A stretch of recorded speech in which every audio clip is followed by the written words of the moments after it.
नमस्कार दोस्तों, मेरा नाम है रजनीश और मैं आज आपको इंडक्शन का क्या स्टेप होता है, क्या प्रोटोकॉल होता है और किस तरह से हम पेशेंट को एक इंड्यूस करने के लिए अरेंजमेंट करते हैं, उसमें क्या क्या हम में रखना पड़ता है, किन किन चीज़ों की ज़रूरत पड़ती है, उस बारे में आपको हम बताएंगे। तो इंडक्शन कोई भी ऑपरेशन शुरू होने से पहले जो पहला स्टेप होता है, पेशेंट को बेहोश किया जाता है।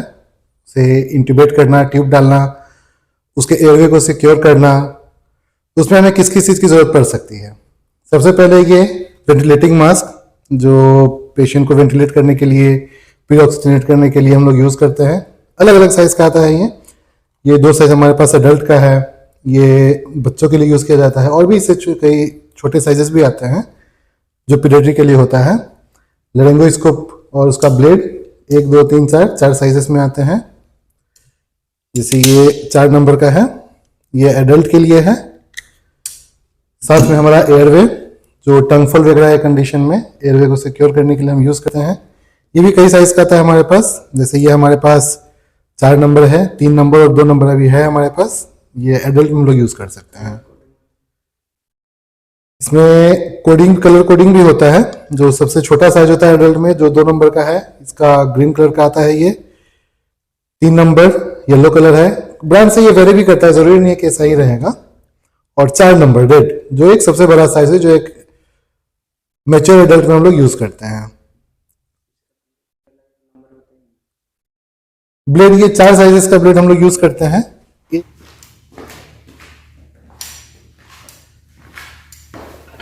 लेरिंगोस्कोप में हमारे पास ये 4 नंबर ब्लेड है हमारे पास। इसको एक हम हैंडल लेते हैं और ब्लेड में उसको इस तरह से अटैच करके और एक्सटेंड कर लेते हैं, जिससे हमारा लेरिंगोस्कोप रेडी हो जाता है।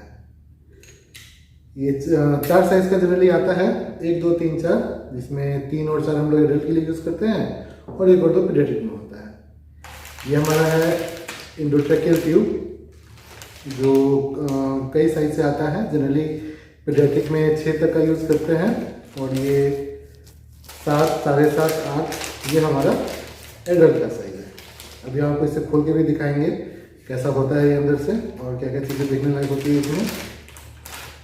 ये बोगी है, ये एक इमरजेंसी इंट्यूबेशन में, जो डिफिकल्ट इंट्यूबेशन है, शॉर्ट नेक है या नेक फ्लेक्स नहीं हो पा रहा है, वैसे में इसकी ज़रूरत पड़ती है। अगर डिफिकल्ट इंट्यूबेशन है तो इसकी ज़रूरत है, नहीं तो जनरली हमको इसकी ज़रूरत नहीं पड़ती है। ये हमारे पास कई साइजेस के राइस्टिव होते हैं। अभी हम फिलहाल हमारे पास 2 है, 16 और 18 का। इसको नेसोगैस्ट्रिक ट्यूब भी कहते हैं, जो नाक से होते हुए हमारे एब्डोमेन तक स्टमक तक जाती है।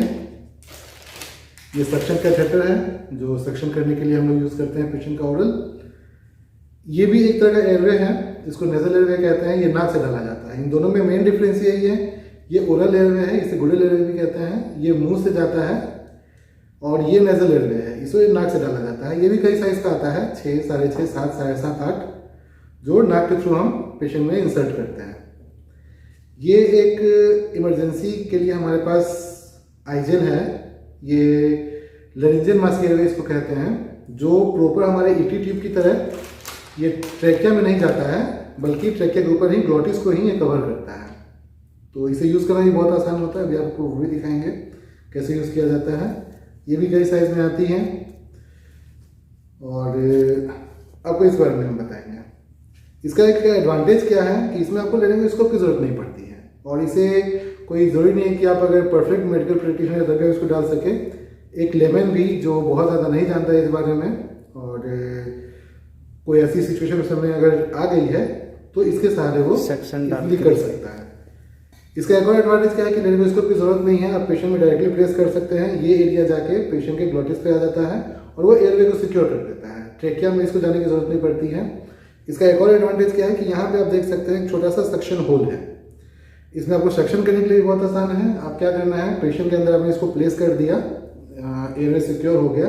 आप इस होल में थोड़ा सा जेली को इंसर्ट कीजिए और यहाँ से आप एक सक्शन कैथेटर 12 नंबर 10 नंबर जो आप चाहें ले सकते हैं। यहाँ से धीरे से इसको इंसर्ट कीजिए। मान लीजिए कि पेशेंट के एयरवे पे है और यहाँ से हम अगर डालें इसको तो ये बहुत ही आसानी से देखिए पेशेंट के अंदर चली जाती है। और ये हमारे ये हम जो हमारा होल है ये तो एयरवे को सिक्योर किया हुआ है, और बट ये सक्शन जो है ये इसके पैलेट के नीचे से जाते हुए ये स्टमक में गया हुआ है। मीन्स सिक्रीशन का या फिर एस्पिरेट होने का कोई चांस नहीं है। जब हमें इसको निकालना भी हो, रिवर्स करना हो पेशेंट को, आउट करना हो इसको, उस टाइम में हमें बहुत आसानी होती है कि हम इसके साथ ही सक्शन को यहाँ पे अटैच करके पेशेंट को सक्शन कर सकते हैं और बहुत ही आसानी से आईजेल को बाहर निकाल सकते हैं। तो ये इसका एडवांटेज है। जो छोटी सर्जरी है, बहुत लॉन्ग लेंथ का नहीं है, उसमें इसको यूज़ कर सकते हैं। कई साइज का ये भी आता है, 1 2 3 4 5, और ये पेशेंट के बॉडी वेट के कंपेटेबल होता है। इसमें आपको ये भी नहीं देखने की ज़रूरत है कि किस पेशेंट में हम कौन सा देंगे। इसके साइज के साथ इसके ऊपर आप देख सकते हैं लिखा होता है कि कितना वेट का पेशेंट है जिसमें हम ये डाल सकते हैं। जैसे कि 4 नंबर का है तो ये 50 से 90 kg के पेशेंट हम लोग आसानी से डाल सकते हैं। और 5 नंबर की बात करें तो 100 kg के ऊपर जो पेशेंट है उसमें 5 नंबर का, बच्चों के लिए 1 या 2 नंबर का हम लोग जनरली यूज़ करते हैं। अब देख सकते हैं ये 1 नंबर का आइजल हमारे पास, ये बच्चे के लिए है। ये 1 नंबर का आइजल हम लोग 2 से 5 kg के बच्चे में इस्तेमाल करते हैं। अब ईटी ट्यूब के बारे में आपको बता दूं, मैं आपके लिए ईटी ट्यूब खोल के भी दिखाता हूँ। ये है 7 नंबर का ईटी ट्यूब, इंडोट्रैकियल ट्यूब इसे कहते हैं। उसका सारा फंक्शन बताएं। इसके लिए हमें लैरिंगोस्कोप की जरूरत पड़ती है। जैसे मैंने आपको बताया था, इसके लिए हमें लैरिंगोस्कोप की जरूरत पड़ेगी। तो हम पेशेंट को इंड्यूस कर रहे हैं, हमने दवाई दे दिया, पेशेंट पैरालाइज हो गया है। अब हमें स्कोपी करने की जरूरत होती है। हम लैरिंगोस्कोप को रेडी करेंगे। 4 नंबर ब्लेड एडल्ट के लिए जनरली यूज़ किया जाता है। पेशेंट को नेक को फ्लेक्स करके हम अगर देखेंगे तो हमें साफ ग्लोटिस नजर आएगा पेशेंट के मुंह के थ्रू हम देंगे तो, और उसमें इस ट्यूब को हम स्लोली से पुश करेंगे। ये पार्ट हमारा पेशेंट के ट्रैकिया में जाने के बाद यहाँ पे एक देखते हैं बल्ब है, आप देख सकते हैं, और यहाँ से इसको इन्फ्लेट किया जाता है। देखिए जैसे ये पेशेंट के एयरवे में गया, ट्रैकिया में गया, यहाँ पे फिर हम क्या करेंगे, इस बैलून को हम इन्फ्लेट करेंगे बाहर से, ताकि नीचे जो यहाँ पे एक छोटा सा ये बैलून टाइप लगा हुआ है ये हमारे एयरवे को सील कर देगा। अब देखिए मैं आपको दिखाता हूँ। मान लेते हैं कि ये पेशेंट के एयरवे में है, ये ट्रैकिया में है, और हम इसके एयरवे को सिक्योर कर रहे हैं। देखिए किस तरह से मैं यहाँ पे हवा भरूंगा तो नीचे में वो बैलून फूलेगा।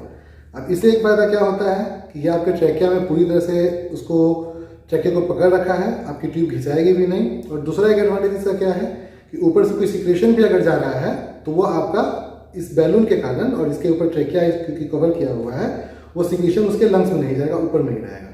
और जब पेशेंट को आप रिवर्स कीजिएगा, पेशेंट के मुंह से ये ट्यूब निकालने की बारी आएगी तो आप अच्छे से सक्शन का यूज़ करके इसको सक्शन कर सकते हैं, और फिर इसको डिफ्लेट करके इसी तरह से आप निकाल सकते हैं। ध्यान रहे दोस्तों, जब भी ट्यूब निकालना है तो आप ये ज़रूर एश्योर कीजिए कि इस बैलून को आपको डिफ्लेट करना ही है। अगर बिना डिफ्लेट किए आपको निकालने की कोशिश करते हैं तो आपको प्रेशर लगाना पड़ेगा, और पेशेंट के लिए बहुत अच्छा नहीं रहेगा। उसके ट्रैकिया को या उसके एयरवे को ये डैमेज भी पहुंचा सकता है। तो अभी के लिए फिलहाल इतना ही दोस्तों, आगे हम बात करेंगे और ऐसी जानकारी आप ले लाते रहेंगे।